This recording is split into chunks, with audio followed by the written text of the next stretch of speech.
Caro direttore Daniele Ferrara, cari amici e ospiti del Centro Tedesco di Studi Veneziani, cari borsisti, cari voi tutte e tutti, buonasera e benvenuti al Palazzo Barbarigo della Terrazza. Con questa conferenza pubblica del direttore Ferrara siamo giunti, per così dire, all'ultima scena di un workshop speciale e variegato realizzato con successo in collaborazione, tra gli altri, con il Museo di Palazzo Grimani e il nostro centro tedesco. Questa collaborazione mi rende felice e grato perché è il presupposto per rendere necessariamente possibile una ricerca interdisciplinare approfondita, la quale, da parte sua, rende giustizia anche alla complessità del passato. I nostri borsisti, sia artisti sia studiosi, a cui diamo l'opportunità di portare avanti i loro progetti, vivendo e lavorando qui nel palazzo per un certo periodo di tempo, dipendono in modo fondamentale ai collegamenti istituzionali di Venezia. Con questo workshop, Bridges to the Past, the Case of the Grimani, Historical Empowerment and Innovation Between Rome and Venice, gli organizzatori, professore Michael Klapa, Nastasia Heckendorf e Sophie Klevemann, insieme con tutta la efficace squadra del Palazzo Grimani, sono riusciti a dare vita a questo scambio. I risultati, così mi sembra dopo aver sentito quasi tutti gli interventi, sono fondamentali per la comprensione dei molti livelli in cui i Grimani furono attivi negli ambiti politico-culturali non solo tra Venezia e Roma. Come musicologo e studioso d'opera lirica conosco solo una piccola parte di questa dinastia familiare che ha prosperato per diversi secoli e non solo, come sapevo io prima, come impresari di 4 teatri veneziani. Solo uno scambio interdisciplinare come quello che abbiamo vissuto ieri e oggi può far progredire le nostre diverse discipline scientifiche.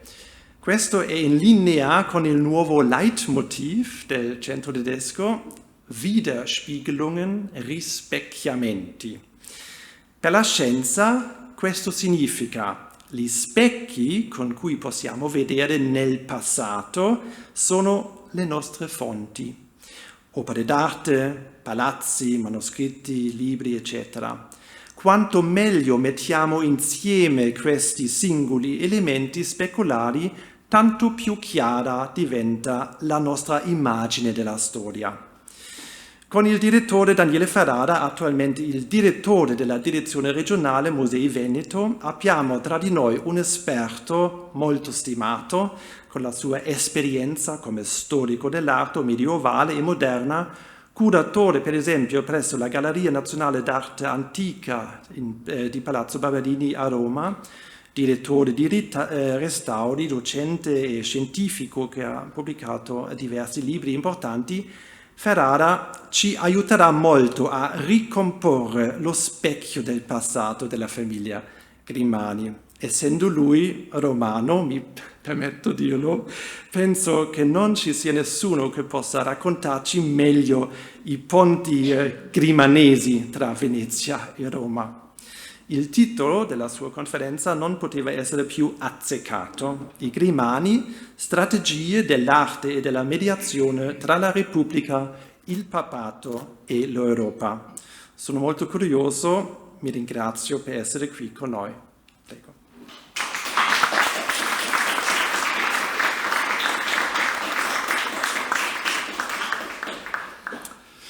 Buonasera a tutti, ringrazio il direttore per questa simpatica introduzione. Sono un veneziano di nascita romana, diciamo. Allora, non si può, diciamo, non essere, per chi è nel mondo degli studi umanistici, ecco, non essere grati al Centro Tedesco di Studi Veneziani, diciamo, in anni ormai lontani, come dire, ho nel cuore alcune vostre pubblicazioni preziosissime. Importanti studiosi, ecco, sono in contatto con noi, insomma, e volentieri collaboriamo. Ora, questo workshop, questo incontro di studio e di ricerca è stata l'occasione per, come dire, produrre nuovi argomenti, tirar fuori delle novità, metterle un po' a punto, no? Sperimentarle, diciamo così, in un confronto.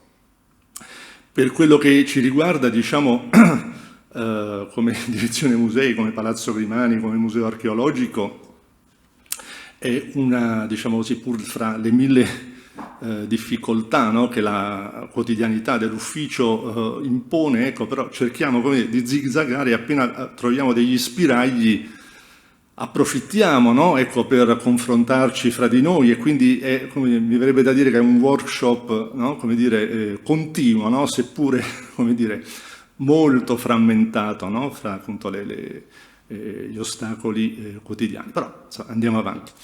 E questa è stata un'occasione per noi importante perché, ecco, come dire, ci ha consentito appunto di allargare la visuale sulle varie discipline, sui vari ambiti della produzione artistica, e sono appunto venute fuori diverse novità a cui, ecco, ne abbiamo parlato poco fa con il direttore del Centro Tedesco, con i colleghi. Intendiamo appunto dare seguito anche a breve, diciamo, con un volume appunto di atti che in qualche modo, ecco, fermino, fissino, no, questo ulteriore, diciamo così, stadio di avanzamento degli studi e della conoscenza. La famiglia Grimani, ecco, è, come dire, qui, ecco, comincio a entrare, diciamo così, nel tema dell'intervento, è veramente un mare magnum, diciamo così, di interessi, di ambiti e di dislocazioni geografiche e culturali, per cui appunto occorre davvero molta pazienza per mettere, appunto, stabilire, no, i nessi, collegamenti, magari, ecco, di materiali che già, o di informazioni che già si hanno. E quindi noi dobbiamo essere, come dire, grati, no, finora appunto agli studiosi del collezionismo d'arte antica, a Irene Favaretto, a Marcella De Paoli e tanti altri studiosi che hanno in qualche modo appunto ben trattato da decenni, diciamo, questo particolare ambito, appunto. Però appunto, come anche loro concordano, è da appunto ampliare agli altri settori. Quindi ecco, adesso vedrete una carrellata. E preferisco non leggere, andare, ecco, avanti a braccio e seguire, come dire, le immagini, quindi magari mi scuserete, no, per qualche precisione, qualche tentennamento, ma ecco, non voglio, come dire, magari tediare, no, con una lettura. Allora, ecco, vorrei cominciare, scusatemi, vorrei cominciare appunto, dal prospetto appunto dell'ingresso di terra di Palazzo Grimani. Mi scusate soltanto una parentesi di servizio, mi stava chiamando Irene Favaretto con cui ero in collegamento voce, però chiedo a Marcella se può sentirla lei, perché ci ha seguito per tutto quanto il workshop, e allora mi dispiacerebbe che, come dire, perdesse, no, Eravamo rimasti, scusatemi. Allora, comincio da questo prospetto che immagino molti di voi conosceranno, no? Perché oggi, come dire, ci appare un'immagine, come dire, data dall'architettura, no? Dalla scultura scontata, ma scontata non è. E perché? Perché vediamo appunto questo, ovviamente, gli elementi dell'architettura del portale e della finestra sovrastante, ma poi con questo apparato epigrafico e araldico, anche figurativo, ancorché diciamo, ci sia incertezza sulla esatta identificazione di queste teste antiche, ecco, il contenuto appunto di questo apparato non è affatto neutro, ma ci dice molte cose che a Venezia, come dire, spiccano. Innanzitutto l'esibizione dello stemma ecclesiastico della famiglia, che raggiunse appunto i vertici cardinalizi, diciamo, della gerarchia ecclesiastica. E poi ecco la dedica appunto della dimora, cioè al genio appunto della città augusta, al genio di Venezia, e all'uso degli amici. Non è neutrale perché se dice all'uso degli amici, le porte aperte agli amici, vuol dire che ci sono anche dei nemici, degli avversari. E i Grimani, ecco, come dire, come famiglia, come singoli e come famiglia, appunto, ne ebbero diversi. Noi sappiamo appunto che col capostipite del ramo di Santa Maria Formosa, appunto c'è l'insediamento vicino nei pressi appunto della chiesa di Santa Maria Formosa, in questa che era la casa da stazio appunto di Antonio Grimani. Questa casa che vedete appunto caratterizzata da questo torrione. Guardate anche la conformazione urbana, no? Che ancora oggi rispecchia, diciamo così, questo assetto, ovviamente la pianta di Jacopo de' Barbari del 1500, questa che è la ruga Giuffa, e qui si apre appunto il ramo Grimani, che appunto poi nel 500 inoltrato, appunto non potendo ovviamente espandersi ulteriormente in questo tessuto edilizio, Giovanni Grimani allora appunto focalizzò, diciamo, questo prospetto di terra molto così denso, così significativo. Vedete appunto poi l'assetto è quello, il canale di Santa Maria Formosa che si congiunge col canale di San Severo, e questa forma a L appunto della casa da stazio, questa sorta di L che poi appunto nel 500 Giovanni appunto avrà cura, diciamo così, di completare e di trasformare appunto dargli l'assetto attuale. Allora qui c'è un'operazione di sintesi, perché come dire, è ovvio che in questo prospetto, no, si riflette quella che era una politica appunto che avviata già da Antonio Grimani, dal loro capostipite. Allora, ecco, una considerazione che è emersa durante i lavori, no, è che appunto tendiamo a essere, come dire, a focalizzare alcuni personaggi che sicuramente sono monumentali, diciamo così, nella storia della famiglia e nel loro operato, no? Domenico Grimani, cardinale, e poi in particolare Giovanni Grimani. Non a caso sono i due, come dire, autori, promotori, no? Delle donazioni alla Repubblica. Ma è ovvio che non è sufficiente soffermarsi solo su di loro, bisogna considerare appunto anche gli altri personaggi. E allora vediamo che ci sono delle radici appunto che affondano appunto fin dalle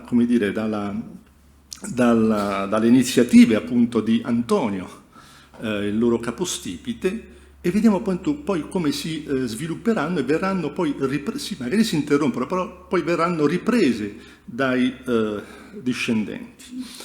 Allora, questo per dire che, ecco, anche Antonio Grimani, mercante abilissimo, punto di riferimento per tutti gli altri mercanti che studiavano attentamente le sue mosse, baciato dalla fortuna, qualsiasi cosa lui facesse, come dire, no, diventava oro, diventava profitto. Gli andavano bene anche le avventure, le imprese militari. Verrà appunto incaricato poi, ad esempio, di andare a conquistare i porti in Puglia. Questo accadeva nel 1493, quindi parallelamente poi appunto a questa ascesa, questa carriera politica molto importante. Questa è una miniatura che si trova al Correr ed è la promissione appunto per l'incarico di procuratore di San Marco de Citra. Allora, già qui vediamo una densità, come dire, di immagine che non è che trovi poi molto riscontro in esemplari analoghi di questo tipo di pubblici ufficiali. Questa ovviamente era la copia della promissione che poi l'interessato conservava, come dire, nella propria dimora, quindi c'è l'incarico pubblico e anche questo aspetto, diciamo così, collezionistico. Allora c'è una densità figurativa, simbolica anche, molto interessante, ma qui ovviamente c'è il riquadro dove Antonio riceve da San Marco e giura appunto sulla promissione, ma è interessante, guardate in asse, no? questo clipeo, no? Nel margine superiore e lo stemma Grimani.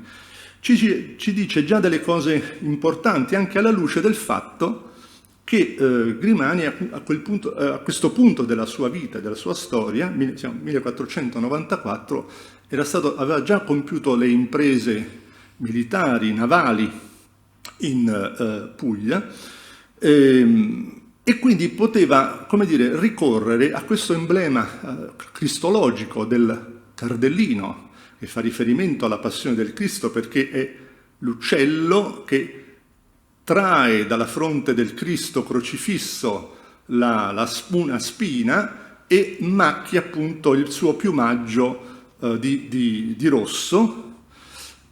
Ma perché questo riferimento, questo simbolo, no? In asse poi con lo stemma Grimani. I Grimani avevano, come dire, il privilegio, e fu da loro poi in seguito anche celebrato, di avere uno stemma crocifero. Non era da tutti i nobili, diciamo così, sia veneziani che non veneziani, avere appunto nel proprio stemma una croce. Questa croce pare appunto fosse stata il premio, diciamo, che nell'undicesimo secolo, in occasione appunto di una crociata in Terra Santa, un avo di Antonio Grimani appunto ricevette dal Papa perché, come dire, nel combattimento con gli infedeli appunto recuperò il vessillo, uno stendardo appunto col crocifisso, e da quel momento appunto i Grimani poterono fregiarsi nel loro stemma di questa croce. Allora, Grimani procuratore, ma già questa cosa che in qualche modo sottende anche meriti, diciamo, militari. Siamo nel 1494. Nel frattempo, Domenico, un anno prima, era diventato cardinale. La carica era stata acquistata naturalmente, no? Avevano una fortuna enorme appunto come famiglia, ed era cardinale col titolo di San Nicola ad Imagines in Roma. Ecco, queste pagine che vedete sono appunto è un panegirico di Gregorio Anaseo dedicato al cardinale Grimani nel 1498. 1498 è un anno importante perché viene nominato patriarca di Aquileia. Allora, questa nomina era stata ovviamente ricercata dalla famiglia, in particolare da Antonio, che aveva molto sollecitato il Senato a, come dire, ad avallare, ad autorizzare la nomina appunto a patriarca, che già il papato, come dire, era d'accordo di concedere. Ma alcuni avversari dei Grimani, no, insistevano, no, come dire, la nomina appunto deve passare attraverso una sorta di elezione. I Grimani appunto si sottoposero a questo passaggio e Domenico venne comunque eletto e quindi venne mandato, come dire, l'autorizzazione a Roma appunto per assegnare questo incarico prestigiosissimo, importantissimo appunto a Domenico Grimani. Allora, viene così per caso questa decisione soltanto legata all'acquisizione di prebende, di commende, eccetera? Sicuramente no. Datavano già da alcuni decenni, diciamo così, dei rapporti diplomatici dei Grimani con l'impero. 1489, visita di Federico III, imperatore, appunto nei territori anche confinanti con la Serenissima e nella Serenissima. Vengono mandati appunto degli oratori ad accoglierlo e ad accompagnarlo in questo percorso, in questo viaggio. Antonio viene incaricato ma retrocede e come dire, si fa sostituire da Domenico. 1496, legazione importantissima a Milano per incontrare l'imperatore Massimiliano. Vi si recano Antonio Grimani e il procuratore di San Marco Marcantonio Morosini. E peraltro in Milano e in una Vigevano, come dire, dove c'era un fervore artistico clamoroso, diciamo così, no? Era la Milano appunto con Leonardo, la moglie, no, di Ludovico il Moro, insomma era la nobile, adesso ritratta da Leonardo medesimo, che questi due personaggi, peraltro si dovettero poi fermare causa, come dire, malattia, diciamo, quindi ci fu un soggiorno piuttosto lungo. Ecco, ci sono questi due episodi, no, che sono molto significativi di una propensione della famiglia nello stabilire, nel coltivare rapporti con l'impero. Questo è importante da considerare anche per alcuni esiti del loro collezionismo. Trattenere rapporti con funzionari, con dignitari della corte imperiale significa poi poter conoscere, avvicinare personaggi appunto come Margherita d'Austria, figlia di Massimiliano, e dal suo entourage vengono fuori appunto opere come i Bosch, come il Breviario Grimani. Quindi è, come dire, un ambito fortemente da attenzionare. Ovviamente bisogna ancora approfondire gli studi appunto per capire quali canali, ma la provenienza è quella, viene appunto dai rapporti diplomatici, dall'attività di mediazione, e voi potete immaginare come il patriarcato di Aquileia, appunto a confine fra il mondo del nord, il mondo slavo e Venezia, appunto, fosse poi fondamentale appunto in questo quadro, diciamo, di relazioni. Ecco che allora questa insistenza di Antonio per arrivare, come dire, ad acquisire questa carica non è casuale. Quel ritratto che vedete è quello della serie Gioviana ed è da Giovio, del famoso storico biografo del Cinquecento, di Cristofano dell'Altissimo, si trova agli Uffizi, è il ritratto di Giovanni Pico della Mirandola. L'ho messo perché nel 1498, quindi anno importante per questa elezione, è anche l'anno in cui Domenico Grimani acquisisce la biblioteca di Giovanni Pico della Mirandola. Era mosso da interessi, no, in vari campi diciamo, della cultura. In queste pagine che vedete di Amaseo, le ho mostrate perché innanzitutto ci furono dei festeggiamenti quando Domenico arrivò a Venezia appunto per recarsi poi ad Aquileia, e insieme a Domenico, guarda caso, è anche celebrato Antonio e anche il resto della famiglia. Ma già allora appunto ecco, si esaltano, come dire, con metafore geometrico-prospettiche, come una sorta di età dell'oro, come l'operosità dell'ape, no? Eccetera, gli interessi filosofici, teologici, culturali in genere, appunto di Domenico Grimani. Quindi da un lato c'era questa tensione verso la ricerca, come dire, no?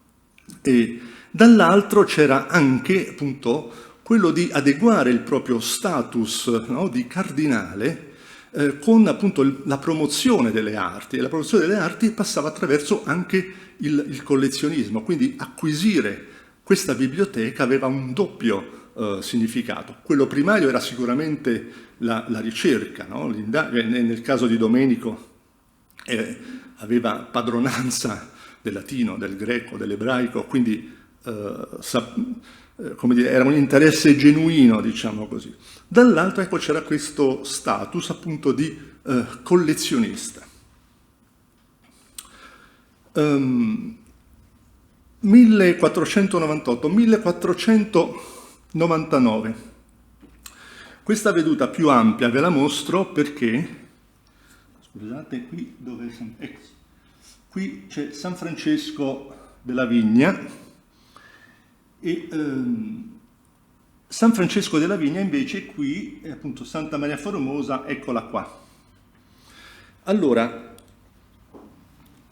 Antonio anche in qualche modo, lo abbiamo visto da quella miniatura dell'elezione a procuratore di Citra, ma qualche anno prima era stato anche, 1491, procuratore per la fabbrica di Santa Maria Formosa, appunto su progetto di Mauro Codussi. Quindi, insomma, avvicinamento a quella situazione, a quella chiesa che potremmo considerare normale, no? Data appunto la vicinanza della casa, ma la cosa curiosa è 1499, giugno, la moglie Caterina Loredan fa testamento e decide di voler essere sepolta al momento del trapasso in una cappella in San Francesco della Vigna. Ora, come spiegarsi questo mutamento, come dire, no? Questa decisione? Sappiamo appunto che avevano contatti con l'ordine francescano, però assai documentati in una fase successiva. Un'ipotesi, una proposta, ecco, può essere quella che, e questo ce lo dice Marcantonio Sabellico già nel 1492 nel De Venete Urbis Sito, San Francesco della Vigna, come dire, vediamo che comincia a essere attenzionata perché vera la leggenda, diciamo così, di una stappa di San Marco Evangelista nei pressi appunto nel luogo dove poi sarebbe sorta San Francesco della Vigna, nel suo percorso, adesso non ricordo se era verso o da Aquileia, da Roma, dove appunto era stato mandato, diciamo così, da San Pietro. E, è una leggenda che è un riferimento che Sabellico come dire, tira fuori, diciamo così. Allora capiamo bene che San Francesco della Vigna, per il patriarca di Aquileia, che era successore, allievo, diciamo, imitatore di San Marco, era sede appunto che poteva prestarsi meglio, come dire, a sviluppare una operazione, come dire, culturale, diciamo così, anche appunto a favore, diciamo, della politica familiare. Dava, come dire, no, materia retorica, diciamo così. quindi sappiamo appunto poi i legami della famiglia con questa chiesa. Ecco, l'antefatto è un po' questo giugno 1499, poco prima della catastrofe che segna la famiglia con la sconfitta di Antonio Grimani allo Zonchio nell'agosto del 1499. Lui che era stato nominato capitano della flotta, capitano da mar, perché? Perché appunto, abbiamo detto, gli andava tutto bene, no? La sfortuna questa volta invece gioca un ruolo importante, viene appunto colpevolizzato di questa sconfitta e viene appunto messo sotto processo. L'umiliazione è sua, ma anche appunto dei figli, quindi che vedono appunto il padre, no, tornare a Venezia incatenato e quindi ecco con tutta la conseguenza, come dire, no, del processo, dove però gli storici hanno compreso che era, come dire, un processo in cui l'accusa, come dire, era diventata pesante anche appunto per le inimicizie, no? Che i Grimani appunto con questo atteggiamento, diciamo così, nell'ambito della Repubblica, però, come dire, assertivo, no? Di affermazione del proprio potere, si erano attirati. Questo era, come dire, inevitabile. E quindi il processo dove Antonio rischiò la pena capitale, che fu poi invece commutata appunto nell'esilio nell'isola di Cherso, nell'Istria.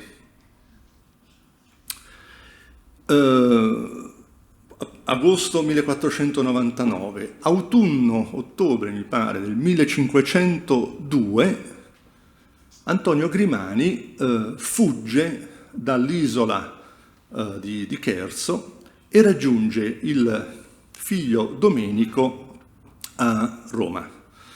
La cosa interessante è che, come dire, arrivano in Senato, nei vari consigli alla signoria, varie comunicazioni, anche scritte, dei Grimani e dello stesso Antonio, dove praticamente dice: io sto fuggendo, no? Però non vi preoccupate, sono, come dire, la mia azione, la mia e dei miei figli, sarà sempre al servizio della Repubblica, quindi non vi tradirò mai. E si reca a Roma. Roma, appunto, dove i Grimani erano riusciti a conservare le loro sostanze, diciamo così, e Antonio è in grado quindi di acquistare la celeberrima vigna Grimani, che si trova, che è questa qui. Poi ci sono dei dettagli. Allora, vigna Grimani, che questa è una pianta del 1577 di Dupeyrac-Lafrairie, e si trovava appunto sulla via Pia, che era questa via appunto costellata di ville cardinalizie, ma già nell'antichità era l'Alta Semita, già in antico appunto c'erano residenze patrizie, le terme, c'erano monumenti importantissimi, e Antonio appunto acquista lui la vigna.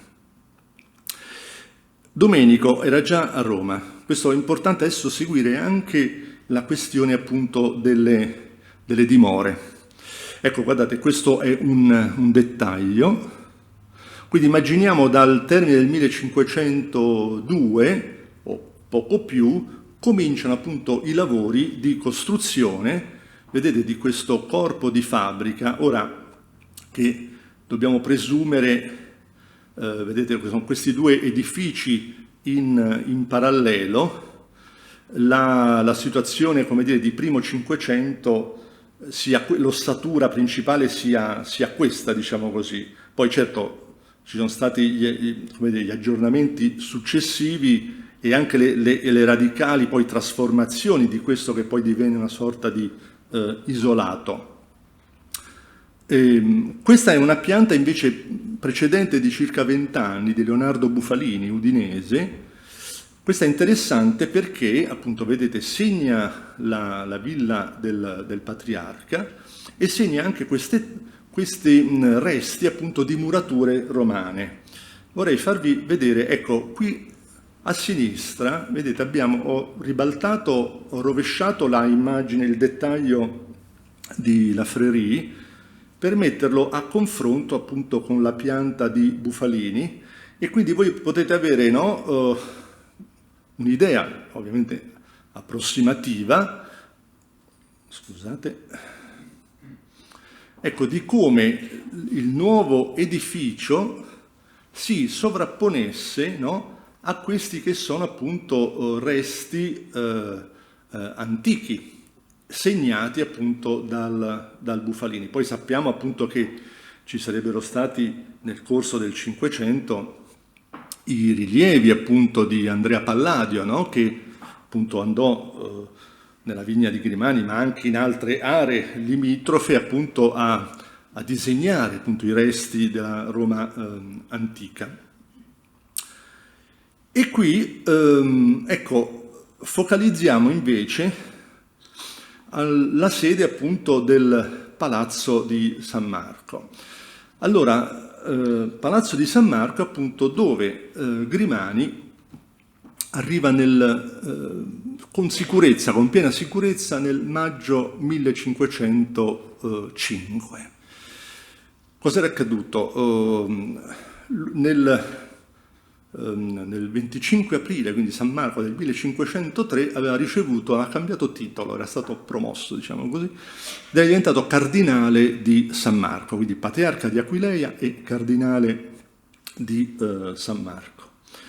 È importante tenere presente una certa provvisorietà, una certa promiscuità anche che riguarda appunto le dimore cardinalizie. Noi da diaristi romani appunto sappiamo che Domenico risiedeva di solito nella casa di Pietro Porcari, che si trova qui, più o meno in questa zona qui, non lontano dalla Minerva, ma ci sono appunto documenti che indicano che talvolta appunto fosse alloggiato anche nel Palazzo Pontificio, nel terza loggia del Palazzo Pontificio, appunto nella situazione esistente appunto nel 1504, ed era già arrivato appunto al soglio pontificio Giulio II. Elezione, questo approfitto per dire, di cui Grimani appunto fu agli occhi della Repubblica fautore, e in quella fase storica precedente Cambrai, ma precedente anche le dispute sui territori di Romagna, ecco, l'elezione di questo pontefice, della Rovere, era ben vista dalla Repubblica, ma ci torneremo fra breve. Questo è un disegno del complesso, appunto, un disegno seicentesco che si trova all'Archivio di Stato di Venezia. Questa invece è una foto appunto di inizio Novecento. Allora, per indicare il complesso, qui vedete che le finestre qui hanno una frequenza più fitta, no? Rispetto alla parte di destra, e quindi grosso modo segnano quello che era l'estensione originaria del palazzo cardinalizio con torre, anche questa ingrandita, che è una tipologia specifica appunto dell'architettura romana di quel periodo lì, ovviamente retaggio anche medievale. Quindi nel corso del 400 ci furono poi questi ampliamenti da parte appunto dei cardinali di San Marco. Ecco, il nucleo originario era del cardinale Pietro Barbo, veneziano, poi divenuto papa col nome di Paolo II, importante collezionista. Ebbene, Dicevo, 1505, maggio. Se consideriamo appunto questa promiscuità, ecco, questo ci permette di superare un interrogativo che un grande storico, in particolare appunto della famiglia Grimani, Pio Paschini, si pose, no? Affermando che appunto sì, in quella data, 5 maggio 1505, ci fu un grande ricevimento in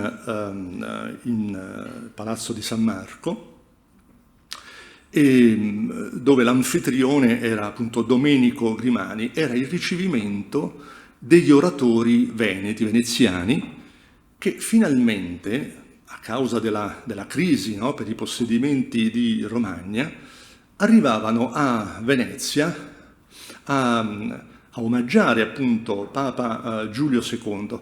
Questo evento era stato rinviato di quasi 2 anni, proprio per questa crisi che durava già dal papato precedente, e quindi è un avvenimento di grande importanza.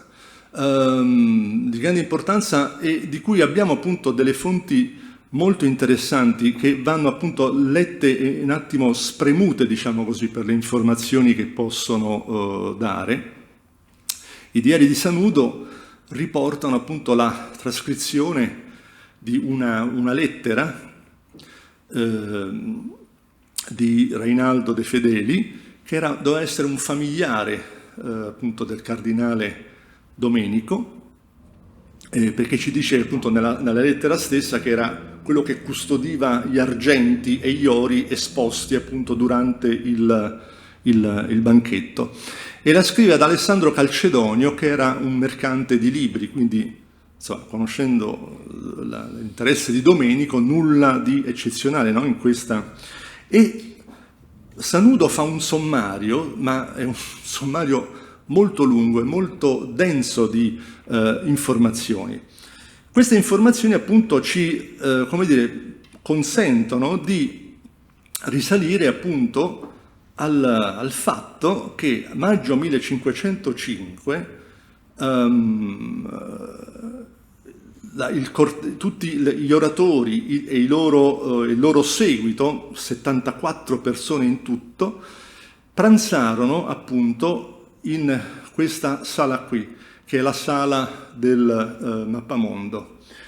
Dopodiché appunto Grimani li fece transitare in un'altra sala che presumibilmente dovrebbe essere questa che vi sto indicando, perché si addentra, come dire, nell'appartamento Barbo, quello che era abitato già dal cardinale e poi dal pontefice, e in una terza sala, denominata camera, questa che sto indicando, Domenico espone, presenta i suoi libri e i pezzi, i reperti appunto classici che la lettera ci dice appunto si stavano ritrovando dallo scavo, no? Dagli scavi appunto per la costruzione degli edifici appunto della vigna.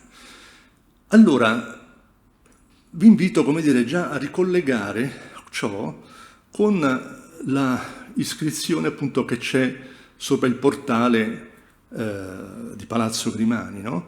Alla città augusta, ma all'uso degli amici. Ecco che questo uso, come dire, no? Trova, diciamo così, delle anticipazioni che sono anticipazioni personali di interesse, no? Ma è evidente che questo non basta, no? Questo deve servire anche appunto a mediare, no? A far capire quanto è importante la presenza di un cardinale di Santa Romana Chiesa, ma veneziano appunto nell'urbe, nella città eterna. Quindi già una mediazione con i suoi stessi concittadini, diciamo. E ve n'erano alcuni, ad esempio Bernardo Bembo era il veterano, l'umanista, diciamo così, fu quello che poi pronunciò le orazioni davanti al Papa, eccetera, ma fu anche appunto un ardente difensore ad esempio appunto di Antonio Grimani nelle faccende appunto del processo, della sconfitta. Ecco,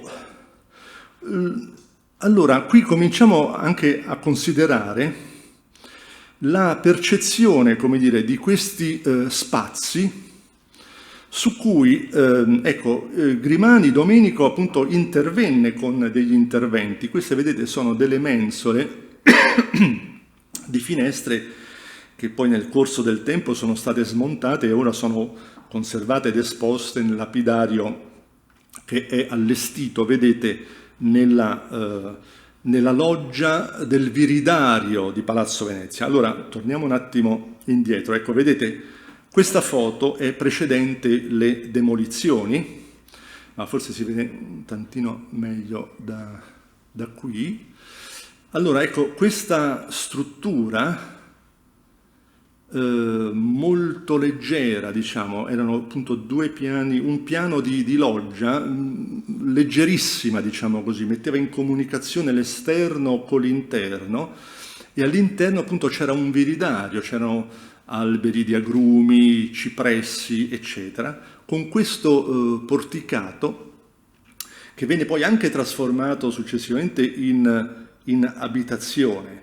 Ma ad esempio c'è una descrizione del 1523, sempre appunto degli ambasciatori veneti, ospitati appunto da Grimani. Vedete qui la struttura nel tempo è stata chiusa, quindi dobbiamo immaginare una struttura con arcate molto più esili, molto più leggere, con queste logge percorribili, dove appunto uno degli ambasciatori descrive il banchetto appunto con queste tavolate messe a mo' di frati, diciamo così, no? In queste logge, il banchetto, no? E appunto questo spettacolo della vista sia verso la città, verso la piazza, ma sia anche verso appunto il giardino dove poi erano collocati appunto reperti antichi.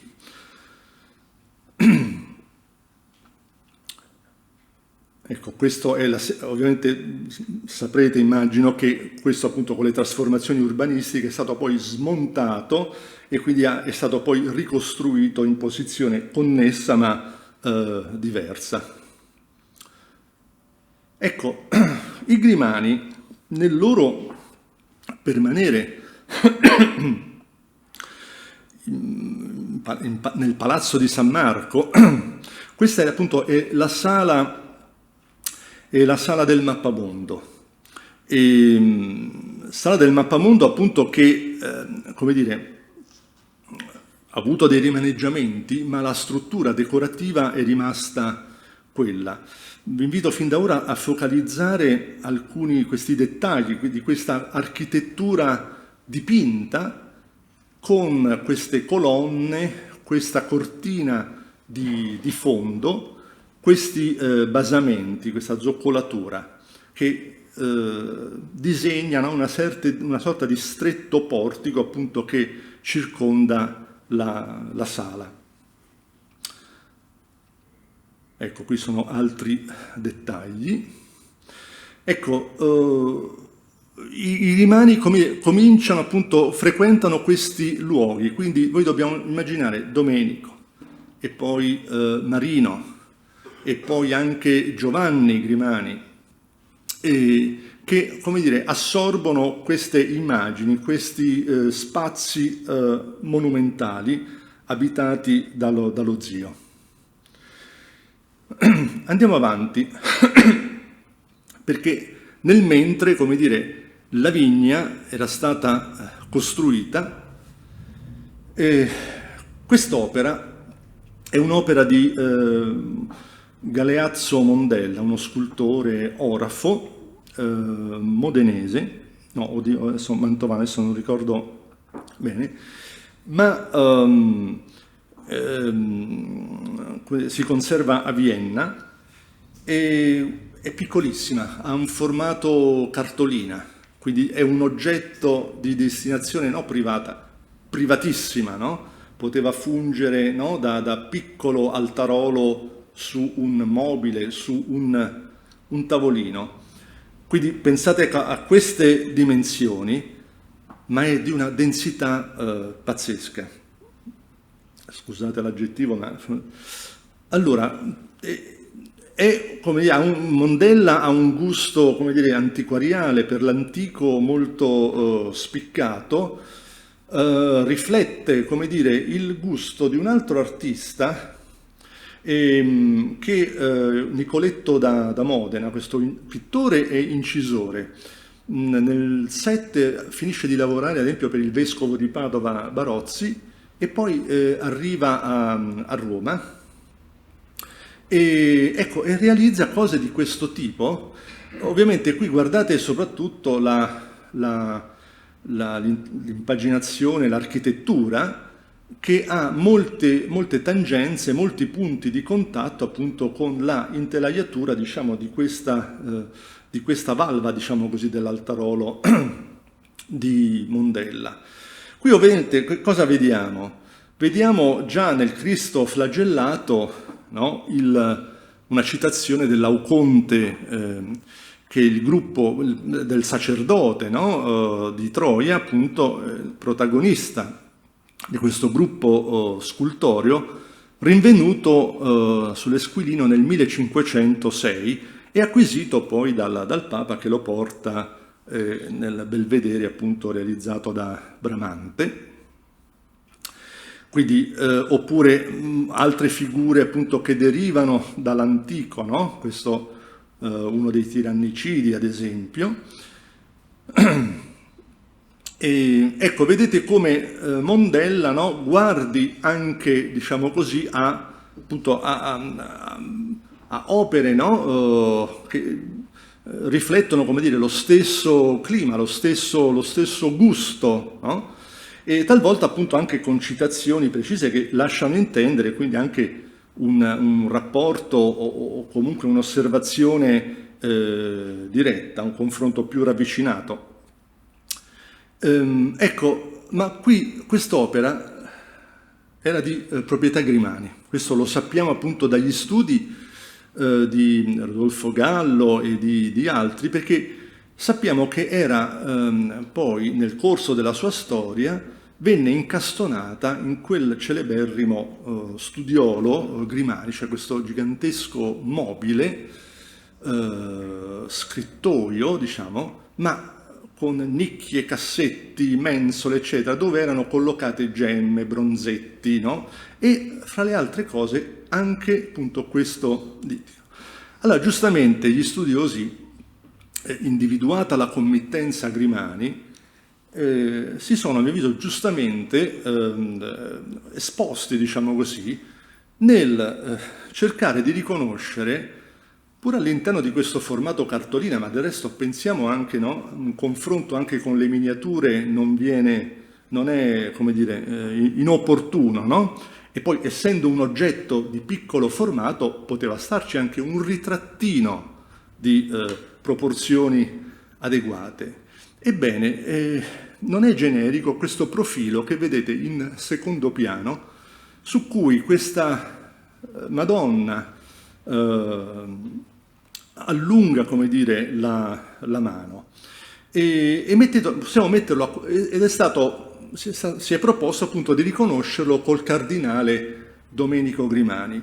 Ora, Domenico Grimani, ecco, i contenuti di queste opere sono molto il gusto, no?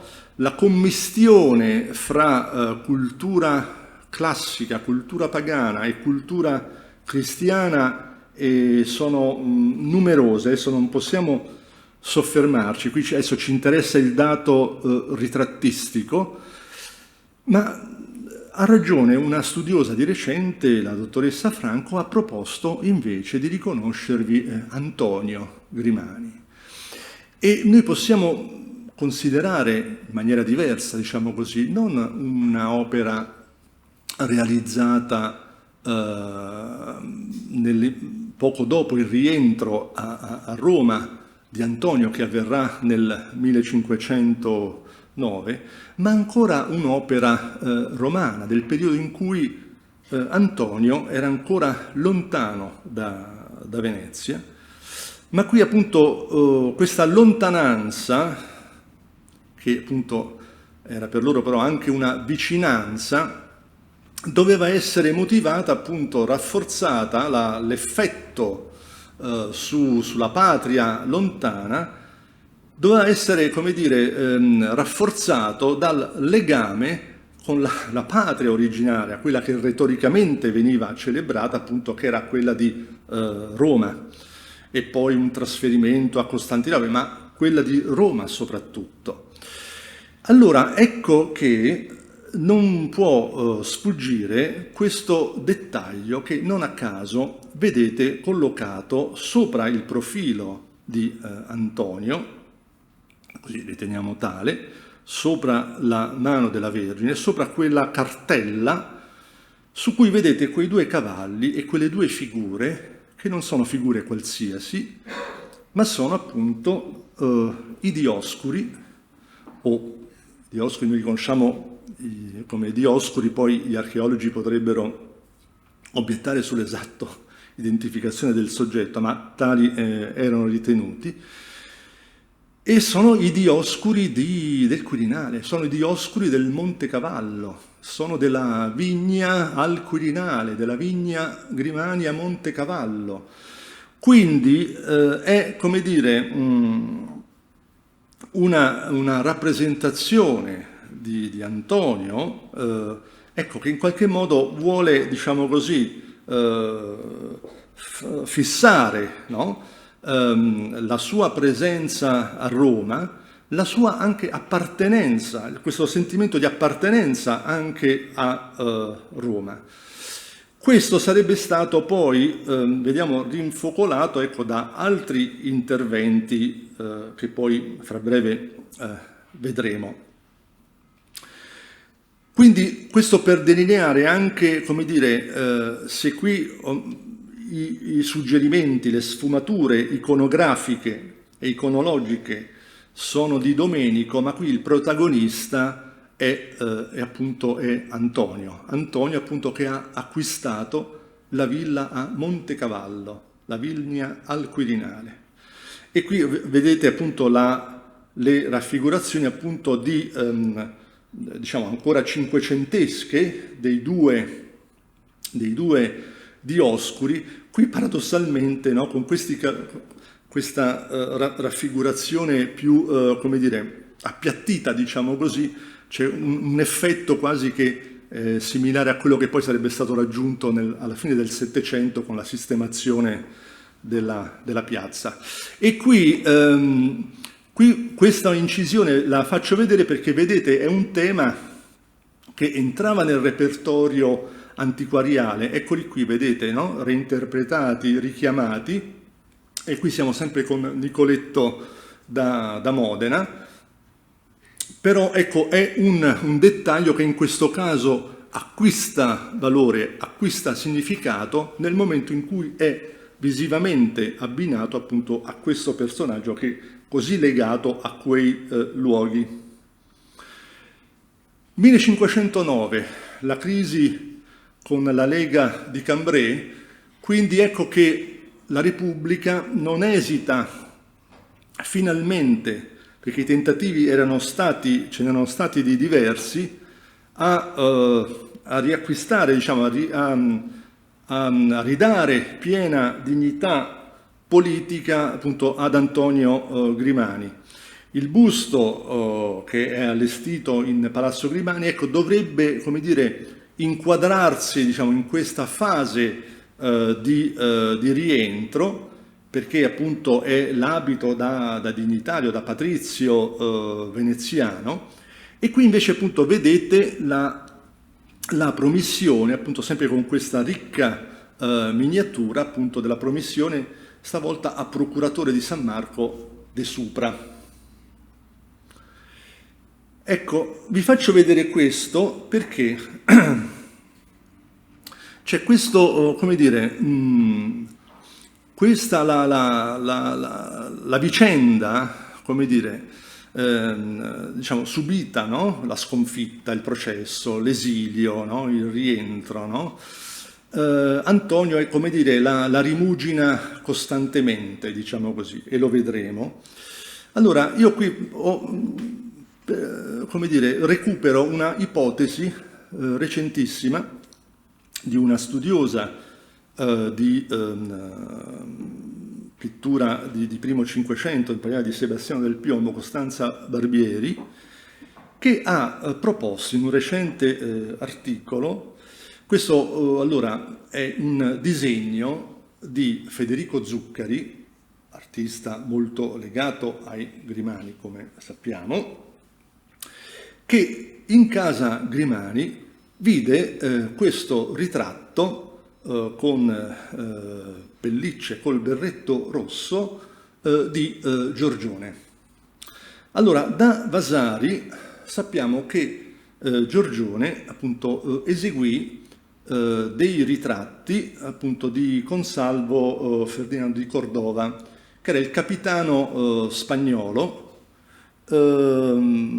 assai ricercato dalla Repubblica intorno al 1500 per potergli affidare il comando delle truppe appunto nel conflitto contro i turchi. Questo tentativo non andò in porto, ma sappiamo appunto che Giorgione eseguì, diciamo, dei ritratti di questo personaggio. Ora, la studiosa, vedete, l'ha proposto adesso qui c'è il ritratto gioviano che non vi mostro, ma perché a mio avviso è più convincente il confronto con la medaglia, perché vedete ha la stessa foggia di questo collo di pelliccia, i capelli lunghi, ancorché non sia di profilo il personaggio, però si individua una linea del naso piuttosto diritta e un mento abbastanza pronunciato, e poi vedete una berretta che somiglia a quella indossata nella medaglia. Sempre un'ipotesi è, naturalmente. Però sapete la cosa che mi ha interessato qual è? È il fatto che Machiavelli poi nei suoi discorsi indicò questo personaggio come esempio della ingratitudine dei principi, ovvero con tutti i meriti militari che questo personaggio aveva acquisito, e l'aveva acquisiti poi fino a diventare viceré di Napoli. Ebbene, poi Re Ferdinando, a un certo punto, per non far sì che questa figura acquisisse potere eccessivo, gli tolse il trono vicereale e lo rispedì in Spagna. Ecco, Antonio poteva, come dire, aver trovato qualcosa, no, da condividere, no, con la storia, con la vicenda appunto di questo personaggio, no? E che appunto non fu ricompensato, come dire, dalla sorte, no? A dispetto dei suoi meriti. Quindi non è, questo lo dico perché appunto noi dobbiamo anche immaginare, no? nelle dimore, eccetera, no? Dei ritratti anche di personaggi celebri dell'epoca. Ecco, un ritratto di questo tipo, con questa identificazione, ammesso che sia quella, no? Potrebbe ben figurare appunto alla luce delle esperienze personali di Antonio, che, dicevo, continuava a rimuginare. Allora, questa che vedete, scusate per l'immagine,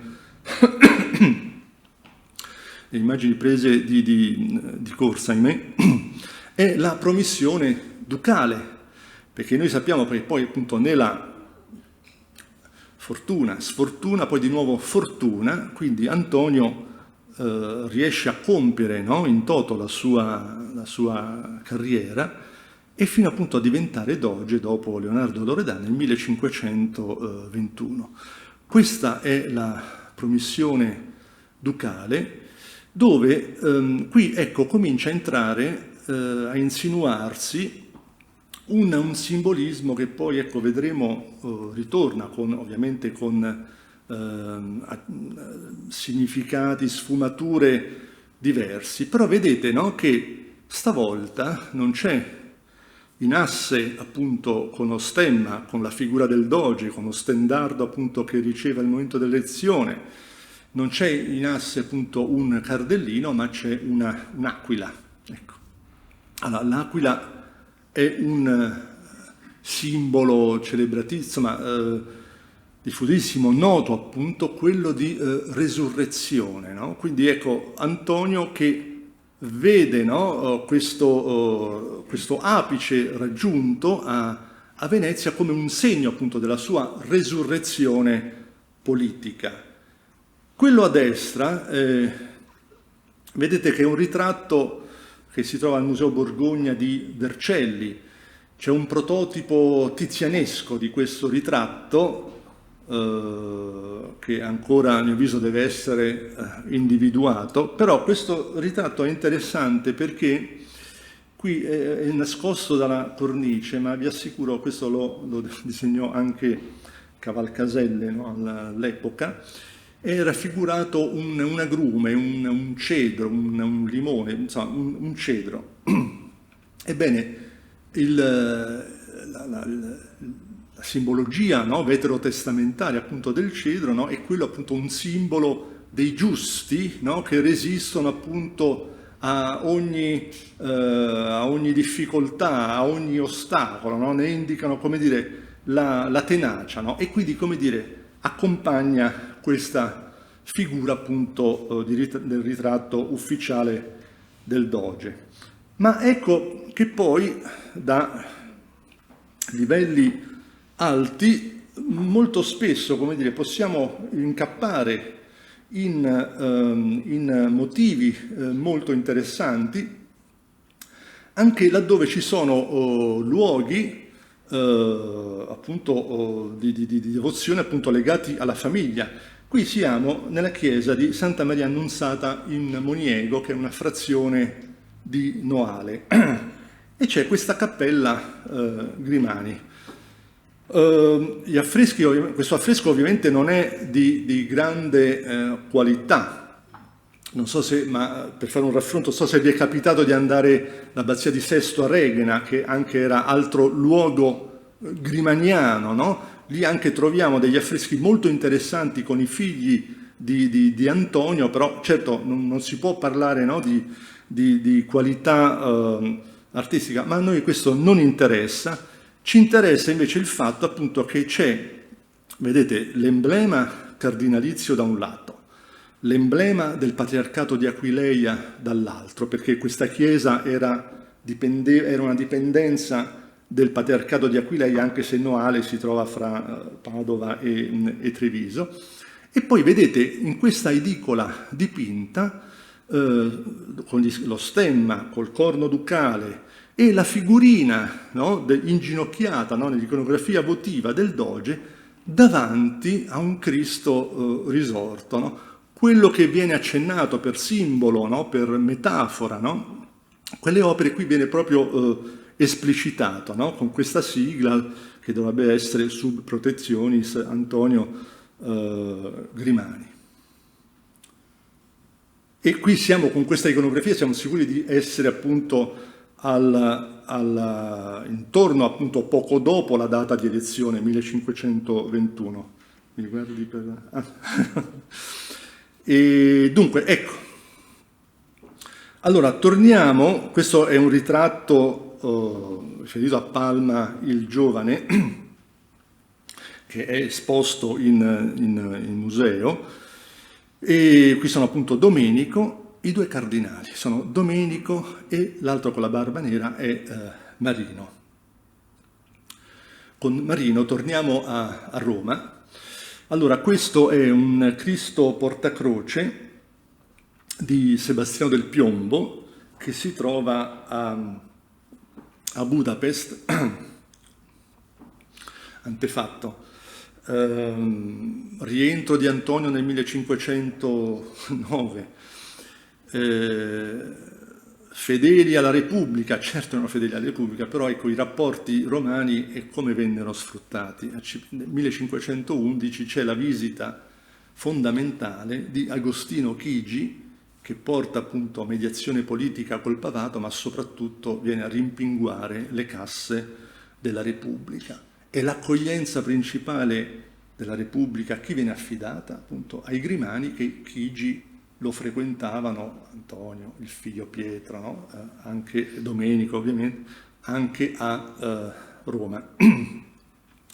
E quella venuta sarà fecondissima, no? Per l'arte italiana, no? Perché Agostino Chigi poi ingaggerà Sebastiano del Piombo, che sappiamo appunto cosa ha poi dipinto per lui a Roma, e poi la carriera come è proseguita, pur mantenendo sempre, però attenzione, sempre un contatto Sebastiano con Venezia. Ebbene, allora, questo portacroce di Budapest, la critica pensa che sia l'esemplare di diverse serie di questo soggetto, ma quella appartenuta appunto al patriarca di Aquileia, che molto spesso viene identificato con Giovanni, ma in realtà in questo siamo all'inizio degli anni 30 del Cinquecento, dobbiamo appunto identificare invece con Marino Grimani. E questo tema ci avvicina in un certo senso a una chiesa romana, allora, che è la chiesa, adesso l'avevo, dovrei fare una corsa indietro, ma insomma, era una chiesa che comunque in quella veduta che avevo mostrato all'inizio, è la chiesa di San Marcello al Corso, non lontana appunto dal palazzo di San Marco, ed è chiesa appunto dove la famiglia di Domenico Grimani, no, è documentata già nel 1503-4, perché ad esempio ci seppelliscono uno stalliere, allora Stefano Illigio, personaggio importantissimo, familiare, segretario di Domenico, appunto va lì a preoccuparsi di questo problema, oppure va ad affittare, no, delle stalle dai frati serviti di San Marcello al Corso. Per inciso, un frate servita, adesso scusate mi sfugge il nome, è vicario generale di Domenico a Udine, cioè alla sede del patriarca di Aquileia. Ma cos'è la cosa interessante? È che appunto Marino, 1531, diventa cardinale titolare di San Marcello al Corso. San Marcello al Corso appunto che ha nella sua storia subito un importante incendio da cui sopravvive appunto un crocifisso miracoloso, quello, se lo ricordate, quello del Papa durante il Covid, ecco, chiuso l'inciso. E la cosa interessante è che appunto negli anni, diciamo, all'inizio degli anni 30 prende dimora presso San Marcello il fratello appunto del cardinal Salviati, con cui Marino Grimani aveva una strettissima relazione. E Cardinal Salviati, che altro non è che il patrono, diciamo, il principale patrono romano di Francesco de Rossi, detto poi Salviati appunto dallo stretto legame appunto che aveva col cardinale fiorentino. Ma non basta qui, perché allora il motivo di interesse sono diversi e allora un altro è che, vedete, questo disegno di Antonio da San Gallo, appunto qui nella parte superiore, raffigura anche un progetto di Jacopo Sansovino per la ricostruzione della chiesa di San Marcello post incendio. Questo progetto fu accantonato, però questo progetto di Sansovino ha poi informato quale fabbrica ecclesiastica in Venezia? San Francesco della Vigna, che poi era diventata, cioè stava diventando, era già diventata, come dire, no? punto di riferimento per i Grimani, ed è appunto la planimetria che vedete qui a destra. Ma non solo, il tema appunto del crocifisso era stato già caro al predecessore nel titolo di San Marcello, che era questo cardinale spagnolo Vic, che commissionò sempre a Sebastiano del Piombo appunto il tema del portacroce. Qui ricordiamo sempre appunto che i Grimani sono una famiglia crucifera, no? Hanno nel loro stemma appunto il tema della croce. Qui ovviamente, no, siamo anche in un periodo di, come dire, di riforma della Chiesa, no? Riforma appunto auspicata, coltivata, promossa dall'interno, e abbiamo appunto visto e sentito, no, dall'intervento di Francesco Trentini ieri appunto quali sentimenti e quali elaborazioni appunto spingessero Domenico, ma anche poi soprattutto Marino in questo caso. Ecco, e Marino lo vediamo inserito in questo contesto. Non ci sono commissioni dirette del cardinale su San Marcello al Corso, perché nel frattempo lui era legato pontificio a Perugia, però è un fatto che poi nell'arciconfraternita che nascerà appunto proprio dal culto di questo crocifisso di San Marcello, e troviamo molti personaggi che invece i Grimani li hanno incrociati, a partire da Giulio Clovio, che era segretario di Marino, e a partire poi, adesso poi ve lo faccio vedere, anche da un architetto dagli esordi di un architetto che è Giacomo della Porta, che è ritenuto appunto autore del portale della Vigna Grimani su via Pia. Anzi, pare che questo soprannome, no, venga proprio da questo esordio nell'architettura da parte di Giacomo. Poi vedremo la immagine.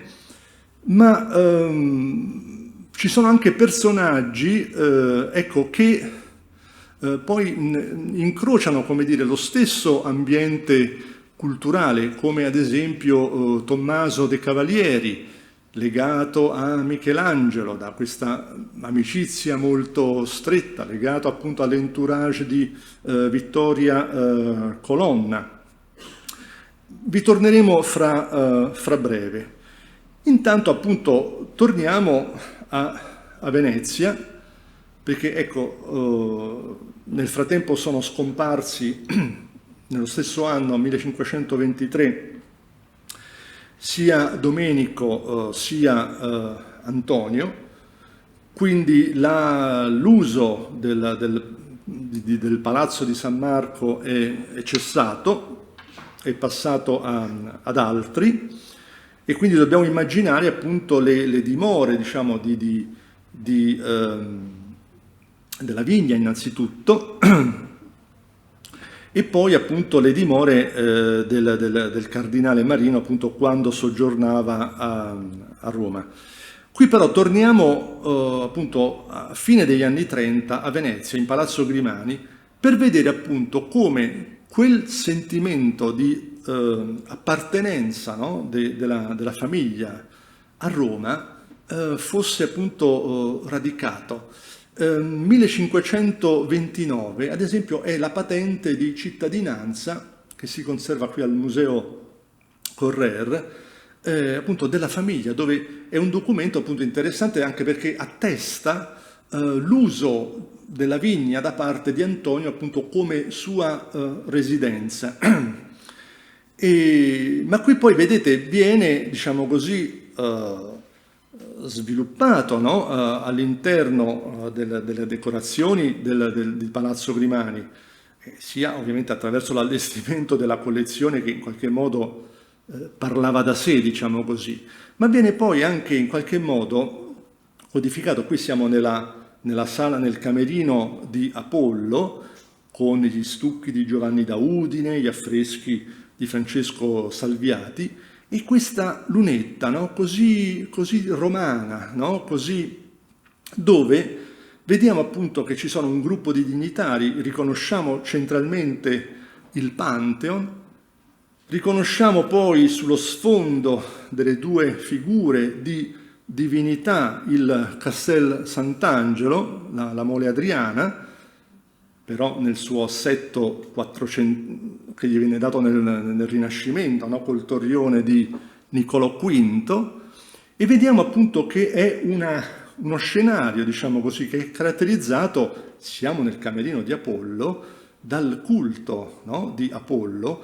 Vedete a sinistra c'è quel tripode, no? Con la fiamma, e vediamo poi questa scena di commiato da questa figura con l'elmo, la corazza ai piedi, che potrebbe essere appunto Minerva, già celebrata da altre immagini in Palazzo Grimani, che sta appunto abbracciando, si sta accomiatando o lo sta come dire, accogliendo questa figura che è la figura di Apollo, appunto biondo, con un po' scapigliato. Allora, ed è una immagine molto interessante che una studiosa, Caterina Furlan, ha attribuito, cioè di discussa attribuzione, ma possiamo ritenere, no, che questa immagine sia da riferire a Giovanni da Udine. Ora, il problema qual è? Che di Giovanni da Udine noi non conosciamo appunto queste meravigliose figure animali, no? O di vegetali, no? Che caratterizzano appunto questo camerino o altre decorazioni romane o udinesi, eccetera, ma come dire, non conosciamo, no? della pittura figurativa, no? E però, se non magari, che poi non sono di sua mano perché si vede che c'è uno scarto qualitativo, no? Queste figurette, no? di allegorie, no? In questi riquadri. Ma è una lunetta, ma tanto raffaellesca, tanto raffaellesca. C'è questa figura inginocchiata che ricorda figure anche delle stanze, ma la figurina anche di Apollo, che ad esempio ha anche dei dettagli molto simpatici, no? Raffaello era uso di varicare, no? L'alluce, no? Rispetto alle dita del piede, oppure prolungare, no? La linea dell'occhio, delle ciglia, no? Ecco, sono per esempio caratteristiche che tornano in questa immagine, quindi possiamo pensare, ecco, ad un autore molto vicino a Raffaello, e come poteva essere appunto Giovanni da Udine a Roma. Peraltro qui vedete anche la ghirlanda che disegna la lunetta su cui è appeso, no? Questo finto arazzo, appunto, che torna poi, ma già nella stessa sala, in maniera analoga, anzi sembra proprio lo stesso cartone. Comunque, a parte l'aspetto attributivo, ecco, c'è questa, come dire, celebrazione della romanità della famiglia, questa celebrazione a Venezia della romanità della famiglia. E allora, facendo un percorso, cominciamo a immaginare, spostandoci sul concetto architettonico. Ovviamente è stato già detto, ridetto in maniera brillante ed esaustiva appunto dell'ispirazione romana, no? Ma ecco, cosa potevano aver, che riflessi, no? di quali edifici della Roma, però anche moderna, no? Potevano aver recepito i Grimani. Qui vedete, siamo come dire, siamo in un ambito di incertezza perché noi non conosciamo l'assetto, come dire, della vigna Grimani, no? Noi abbiamo descrizioni, però sono più tarde e non abbiamo in mano, come dire, dei materiali, no? Delle fonti importanti, esaustive, diciamo così. Però qui sta di fatto che questo era l'ingresso d'acqua sul lato di San Severo, cioè la facciata più ampia, no? Più monumentale, ancorché sobria, no? Rispetto alla densità che abbiamo visto sull'accesso di terra. E qui, come sapete, dobbiamo immaginare questa sorta di, qui siamo appunto nel tratto, no? Nell'atrio, proprio varcato il portone, la porta d'acqua. Qui e nella loggia, appunto, siamo in presenza, no, di questi cesti con questi frutti da cui dovevano partire appunto questo pergolato, no? Allora che cos'è, no? È insolito, come dire, a Venezia, ma sarebbe insolito anche a Roma, no? Un palazzo di città che ha però questo ingresso che somiglia a quello di una villa, no? Immaginate, Villa Giulia ad esempio, no? Che varcate il portone e poi ha quel semianello, no? Sotto quel meraviglioso pergolato. Oppure, ecco, l'accesso appunto da terra, no? Simmetrico, è assolutamente impostato in maniera diversa, no? Qui è interessante vedere, nonostante le limitazioni del contesto proprio anche geologico, diciamo così, no? Dalle dimensioni del palazzo, però guardate come è interessante l'uso che fecero i Grimani, diciamo, Giovanni, ci torneremo fra brevissimo, dell'uso dell'ordine, no? Mentre qui abbiamo, come vedete, dei capitelli tuscanici, qui invece, almeno sul lato che prospetta sul cortile e poi sulla edicola, dove, come vi avrà sicuramente detto Marcella De Paoli, che inquadrava la statua di Agrippa proveniente dal Pantheon, però ecco, sul lato di fondo si ripropongono delle lesene tuscaniche, c'è invece appunto un ordine ionico, no? Con capitelli di recupero. Quindi sappiamo appunto che era una gerarchia che si sviluppava in altezza, diciamo così, e lo ionico doveva caratterizzare, no? Quei piani, no? Quelle di maggior dignità, eccetera. Qui devono andare in piano, diciamo così, però guarda caso è, come dire, dal punto di vista dell'allora proprietario, Giovanni Grimani, quel lato appunto che vede appunto la successione delle stanze appunto culminanti poi con la tribuna e con l'antisala della tribuna che corrisponde poi al portone di ingresso, con il tema appunto, lo vedete ancora nel soffitto, dal significato altamente politico appunto del duello fra Minerva e Nettuno. Ecco, la proposta qual è? Vedere quello che era stato a Roma, Palazzo di Venezia, Palazzo di San Marco. Una novità di quel periodo del 400 romano era nel Palazzo di San Marco, che era il secondo a Roma dopo il Palazzo della Cancelleria, era appunto questa decorazione con questa finta prospettiva, con questo finto portico e con questo, vedete, finto opus isodomum, no? Allora, questa decorazione peraltro è segnalata anche nella descrizione del 1505, no? Coi consi, no? Dice Rainero De Fideli, no? Nella lettera, con gli arazzi, con le altre cose. Ecco, allora, questo tipo di decorazione era, voi immaginiamo appunto Domenico, Marino e Giovanni, no? Che lo hanno, come dire, introiettato e in qualche modo possiamo ipotizzare che sia stato riproposto in alcune soluzioni poi di Palazzo Grimani, perché qui, come vedete, c'è nella cosiddetta Sala del Camino zuccaresco, anche qui doveva esserci, come vedete, un finto porticato poggiante, come vedete, su questa zoccolatura. Qui ovviamente siamo nella seconda metà del 400, no? C'è questo carattere, come dire, antiquariale, che qui invece viene sintetizzato, ma ci sono appunto, è una soluzione similare, anche perché questa romana è una singolarità, ed era una singolarità anche a Venezia, appunto, questa soluzione, almeno in questa fase, nella seconda metà del Cinquecento.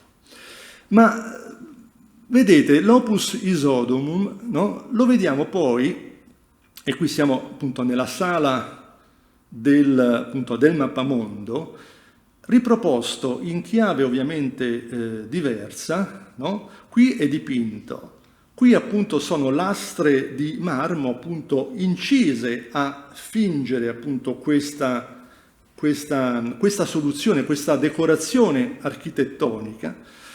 Era una singolarità a Roma, come anche ha sottolineato il nostro maestro, possiamo considerarlo, Wolfgang Wolters, era una novità a Venezia appunto anche questo uso, no? Di questo tema architettonico adottato appunto per gli esterni, che viene assunto, no? Viene impiegato a mo' di decorazione appunto in questo tipo di interni. Rielaborato ovviamente, no? Ma sono, come dire, sono due singolarità che, guarda caso, sotto il cappello, no, di una stessa famiglia committente, no, si ripropongono. E qui vedete appunto l'uso anche estensivo che se ne fa. Qui è il camino appunto con la memoria del doge Antonio, che specchiava appunto con il gruppo del Dioniso col Satiro. E qui appunto nelle varie sale, no, camini, opus, tratti di questo opus che inquadrano i camini. Qui ovviamente sono camini con rifacimento successivo, ma caratterizzano poi la stessa tribuna. Ora, per la tribuna si è parlato appunto di modelli, anche qui appunto romani, no? Il Pantheon, ma ce n'è un altro che va evidenziato, che a sua volta si ispira al Pantheon, ed è la sagrestia nuova di Michelangelo a San Lorenzo, a Firenze.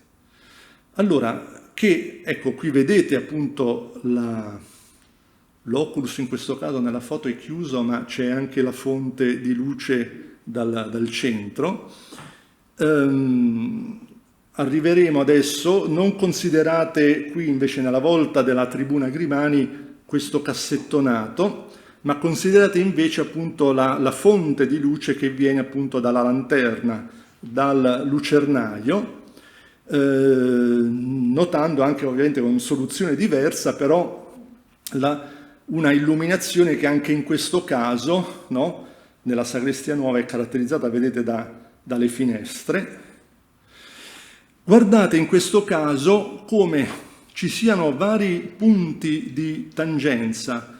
Innanzitutto qui sembra di vedere nella tribuna Grimani una citazione, no? Qui di questa soluzione sulle facciate della sagrestia nuova, no? Con queste porte o nicchie, finte porte, con queste mensole, la cornice e l'edicola.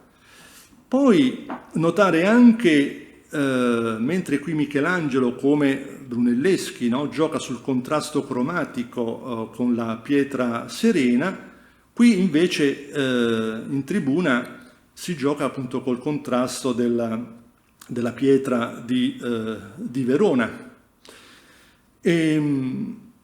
Ma vedete anche, aspetta, lo vedremo fra breve, ecco, il disegno a destra è il disegno conservato all'Università di Oxford, pubblicato nel 2010 da Irene Favaretto e Marcella De Paoli, di Federico Zuccari, che appunto si trova nella tribuna e elabora appunto questo disegno molto preciso, diciamo nella parte fino all'arco del timpano, più, come dire, più tratteggiato, più veloce in quello che riguarda appunto la copertura.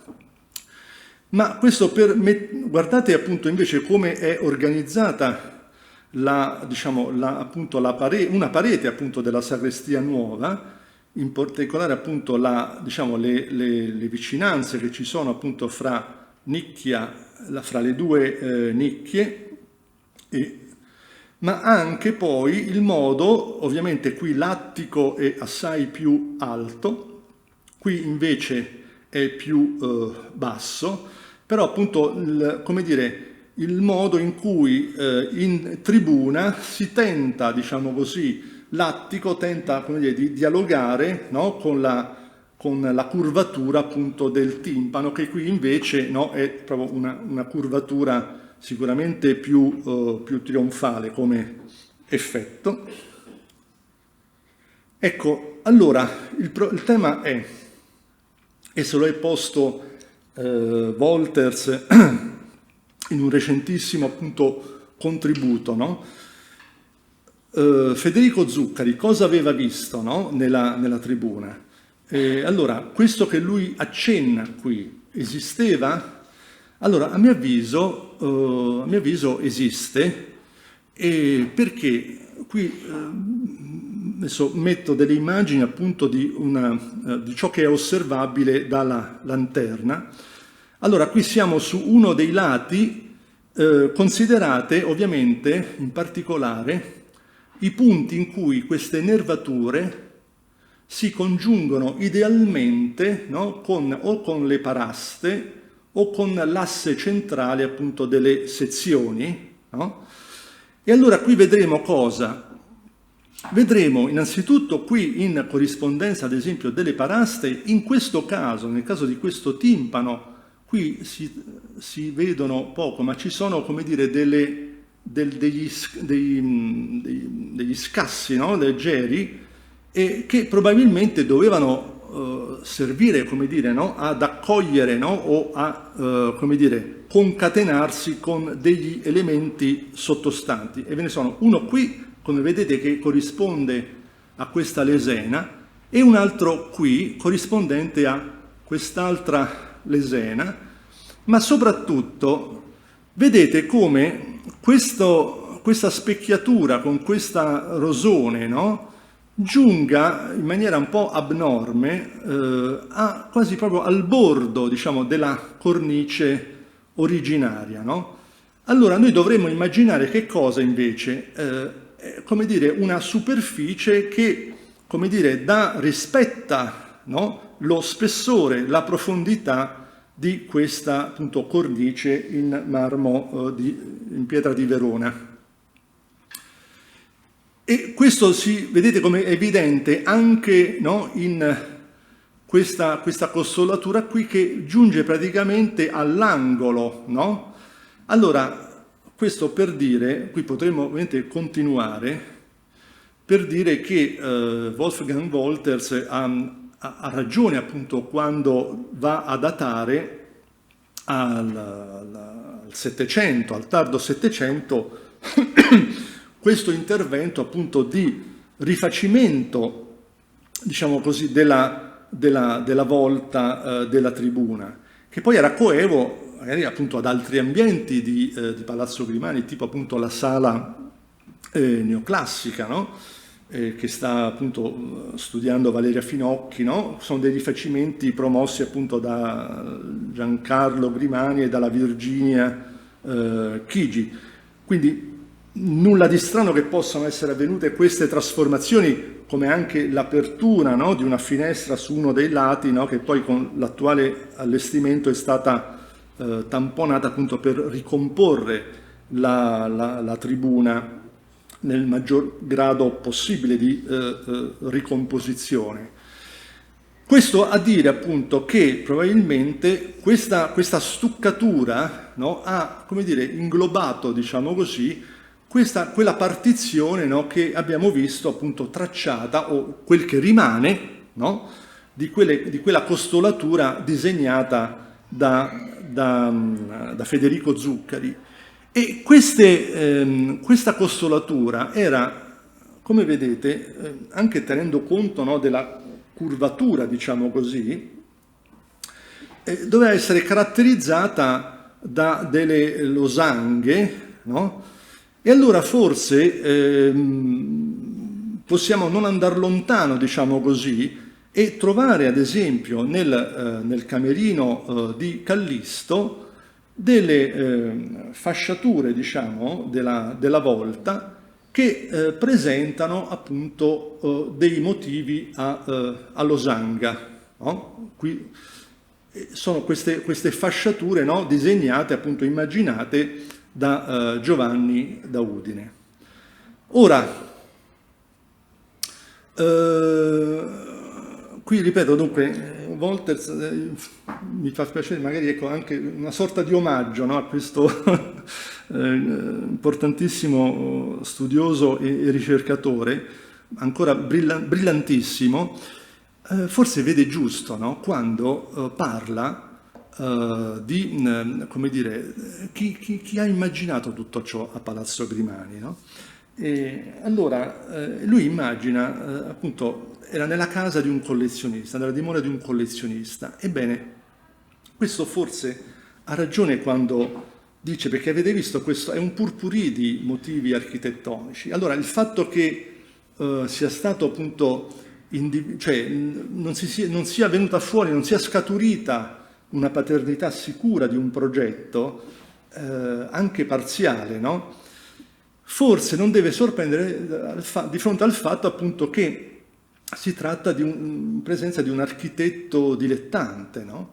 E se ci troviamo appunto nella casa di un collezionista, nulla di strano che questo collezionista di antichità e di opere moderne abbia potuto collezionare nel tempo, ma raccogliendo appunto da sé, ma anche dai suoi parenti, diciamo così, e dai legami che avevano via via, no, sviluppato questi parenti, Domenico, Marino, no? Giovanni, l'ultimo appunto, e ecco dei suggerimenti, dei motivi appunto interessanti.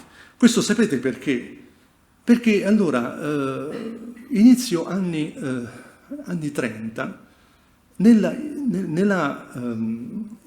il Pantheon lo conosceva sicuramente benissimo, ma aveva inizio anni 30, 32, 33, ad esempio, Giovanni da Udine, che poi è a strettissimo contatto con i Grimani, lavora alla realizzazione della volta della Sagrestia Nuova, quindi a imitazione del Pantheon. Quindi avevano molti tramiti, no? Per avere, diciamo così, elementi disegni da conservare, appunti da conservare, no? E poi c'è il concetto, l'idea appunto del ratto di Ganimede appunto appeso. E qui appunto entriamo in quest'altro ambito che si spalanca, perché è noto, no? Allora, aiuto.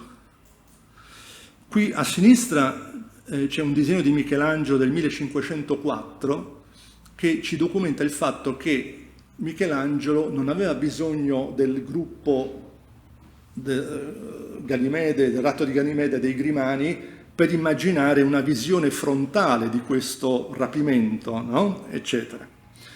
Ma all'inizio degli anni 30 poi Michelangelo sviluppa quest'altra prova, quest'altra immagine, probabilmente copia, che è poi quella famosa che dona a Tommaso de Cavalieri. E poi, che abbiamo prima citato, e poi c'è quest'altra prova che è proprio in casa a Grimani, perché è una miniatura, anzi è una tempera su pergamena di Giulio Clovio, e Giulio Clovio era il segretario del cardinale Marino. E il tema poi si diffonde in maniera, come dire, ecco, è un tema che ovviamente presuppone comunque uno studio, un'osservazione del gruppo scultoreo appunto che i Grimani possedevano.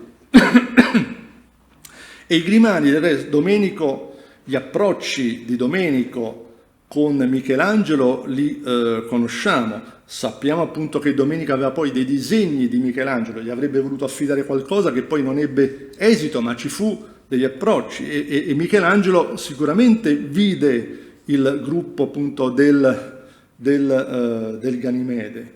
Di Clovio appunto abbiamo detto, ma è un tema questo che poi per il suo significato, no, spalanca altre possibilità, perché nel luglio del 33, ad esempio, Sebastiano del Piombo scrive a Michelangelo e gli dice: ma tu nella volta della cappella della Sagrestia Nuova ci puoi raffigurare un ratto di Ganimede, perché ti diventa una visione di San Giovanni Evangelista. Allora, la visione di San Giovanni è appunto questa visione apocalittica, no?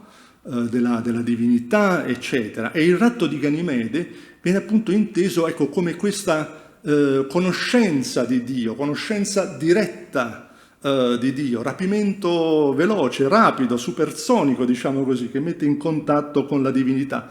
E questo noi sappiamo quanto fosse caro il tema a quei riformatori cattolici, no? Che operavano appunto per il rinnovamento della Chiesa.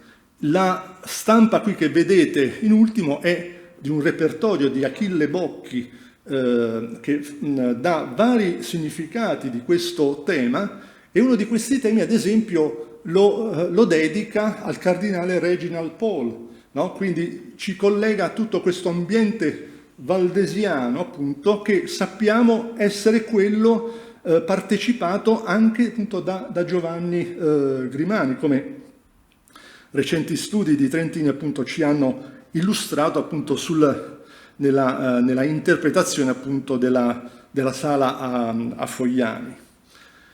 E quindi ecco la ragione appunto per cui, no, oggi la definiremo un'installazione, no, di arte contemporanea, noi invece ecco, le facevano già nel Cinquecento, questo stupore, diciamo così, di questo gruppo appunto che gli inventari, i documenti appunto ci dicono, no, in sospensione, e ecco come frutto anche di una scelta progettuale di Giovanni Grimani, che però abbiamo visto come recuperi tutto un patrimonio, diciamo così, di esperienze, di contatti appunto pregressi.